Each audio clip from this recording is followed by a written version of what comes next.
এয়া শনি মন্দিৰ অৱস্থিত ওপৰহালি বিজয়নগৰ ওপৰহালিত অৱস্থিত।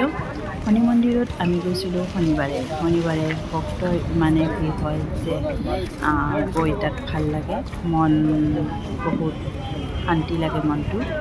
আৰু সকলো মানুহে মনৰ আশা পূৰ কৰিবলৈ শনি মন্দিৰলৈ আহে, দূৰ দূৰণিৰ পৰা আহে আৰু তেলৰ চাকি দিয়ে, ঘিউৰ চাকি দিয়ে, তিল দান কৰে, সৰিয়হৰ তেল দান কৰে আৰু বিভিন্ন বস্তু দান কৰে। ইয়াতে বহু দূৰ দূৰণিৰ পৰা মানুহ আহে শনি বাবাৰ আশীষ ল'বলৈ। শনিবাৰে আহে, বেলেগ বাৰতো আহে, কিন্তু বিশেষকৈ শনিবাৰে আহিলে মনৰ আশা পূৰ হয় বুলি বিশ্বাস কৰে। আৰু গধূলি সময়ত যদি শনি মন্দিৰলৈ অহা হয়, তাত যদি দান কৰা হয় বা চাকি বন্তি জ্বলোৱা, তিল বা সৰিয়হৰ তেল যদি দান কৰা হয়, শনি বাবা সন্তুষ্ট হয় আৰু মানুহৰ মনোকামনা পূৰ হয় বুলি বিশ্বাস কৰে।